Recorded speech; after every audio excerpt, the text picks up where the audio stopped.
Hello my dear friends. तो आपका एक बार फिर से स्वागत करती हूँ मैं अपने channel wisdom knowledge RG development में। तो आज मैं आपके लिए लेकर आई हूँ बहुत ही इम्पॉर्टेंट टॉपिक जो कि बोर्ड एग्ज़ाम में 4 मार्क्स का आता है। और ये जो टॉपिक है ये आपका चाहे वो 10th क्लास हो, 11th क्लास हो या फिर 12th, तीनों में ही ये कॉमन है।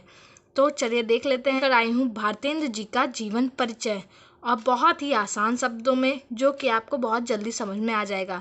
तो आप मेरी ये वीडियो पूरी देखिएगा जिससे आपको भारतेंद्र जी का जीवन परिचय याद हो जाए। तो चलिए स्टार्ट करते हैं। अगर जो आप एग्ज़ाम में लिखने जा रहे हैं तो पहले आप उस पर डाल देंगे भारतेंदु हरिश्चंद्र, उसके बाद नीचे डालेगा जीवन परिचय। ये आपको ब्लैक स्केच से ही करना है। मैंने इसको ज़्यादा कलरफुल नहीं बनाया है, डायरेक्ट ऐसे ही किया कि जैसे आपको बोर्ड एग्ज़ाम में लिखना है। तो सबसे पहले आप ब्लैक स्केच से हेडिंग डाल देंगे, उसे अंडरलाइन कर देंगे। इसमें ज़्यादा टाइम नहीं लगता है, तो आप कर दीजिए जिससे आपको अच्छे मार्क्स मिलेंगे।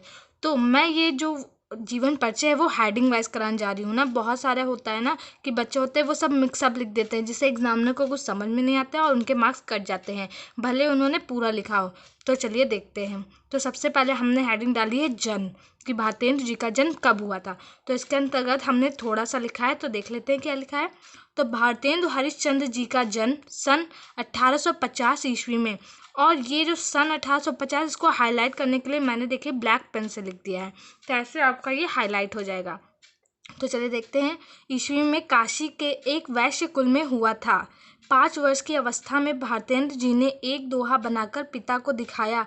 तभी काव्य प्रेमी पिता ने उन्हें बड़े होकर महान कवि बनने का आशीर्वाद दिया, किंतु इनकी 9 वर्ष की आयु में ही इनके पिता बाबू गोपाल चंद का निधन हो गया था। तो इतना आप इनके जन्म में लिख सकते हैं। और अगर जो आप चाहें तो यहाँ पे इनके पिता की हेडिंग डाल के इनका नाम भी अलग से लिख सकते हैं कि इनके पिता का नाम बाबू गोपाल चंद गिरधरदास था। तो आई होप आपको समझ में आ रहा होगा। तो चलिए हम चलते हैं हमारी नेक्स्ट हेडिंग पे। हमने इसकी नेक्स्ट हेडिंग डाली है शिक्षा।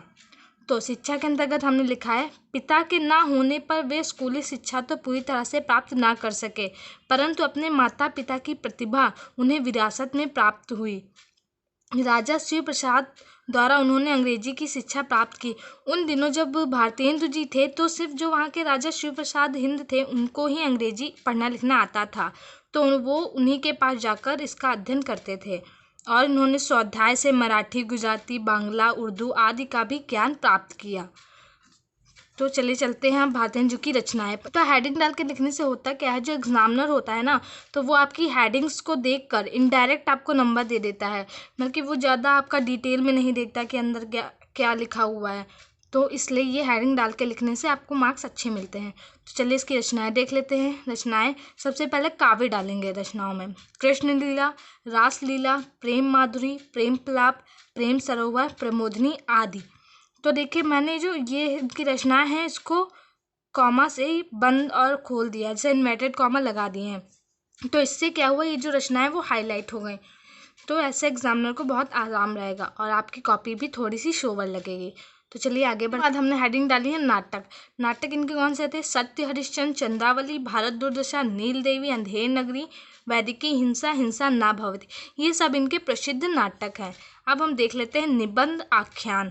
तो इसमें क्या क्या हो जाएंगे, कश्मीर कुसुम, सुलोचना, मदालसा और लीलावती, ये इनके निबंध जो हैं प्रमुख हैं। तो चलिए अब चलते हैं हमारे प्रकृति चित्रण पे हैं। भारतेंदु जी ने अपनी विविध विषय की कविताओं में प्रकृति का भी चित्रण किया है, किंतु इसमें विशेष आकर्षण नहीं है। यमुना शोभा का एक उदाहरण देखिए।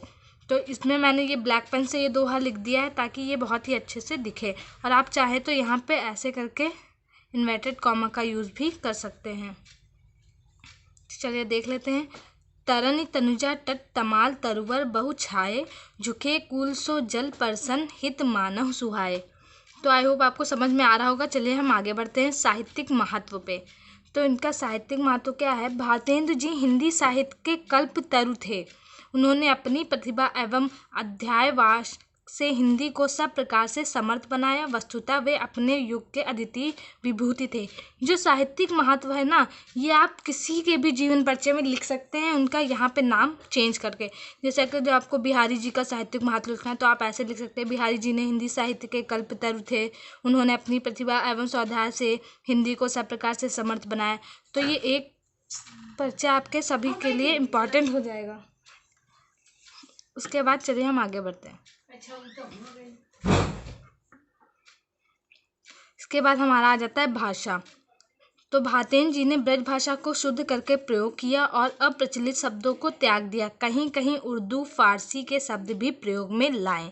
बस आप थोड़ा थोड़ा ही लिख सकते हैं, हेडिंग के अंतर्गत आपको बहुत अच्छे नंबर मिल जाएंगे। तो चलिए आगे बढ़ते हैं। है हेडिंग शैली। शैली में क्या लिखते हैं? भातेन जी के काव्य में विविध विषय के साथ विविध शैलियों के भी दर्शन होते हैं। उन्होंने भक्ति के पदों में भावात्मक तथा श्रृंगार के पदों में रीतिकाल की रसपूर्ण शैली का प्रयोग किया है। तो आई होप आपको समझ में आ रहा होगा। अब लास्ट हेडिंग हो जाएगी निधन। तो पूरा लिखने के बाद ही इनका निधन लिखें ताकि अच्छा लगे। तो देखिए क्या हो जाएगा इनका निधन। हिंदी साहित्य के महान रचनाकार भारतेंद्र जी का निधन सन 1885 ईस्वी में मात्र 34 वर्ष की आयु में हो गया था। तो आई होप आपको ये जीवन परिचय अच्छा लगा होगा और ये बहुत ही इजी लैंग्वेज में लिखा गया है। तो आप इसे तैयार कर लीजिए। अगर आप ये जीवन परिचय तैयार कर लेते हैं तो 100% आपके बोर्ड में फुल मार्क्स आएंगे जीवन परिचय में। तो अगर जो आपको मेरी ये वीडियो अच्छी लगी हो तो प्लीज़ इसे लाइक करिए, मेरे चैनल को सब्सक्राइब कर दीजिए और ऐसे ही मेरी वीडियो को देखते रहिए। Thank you.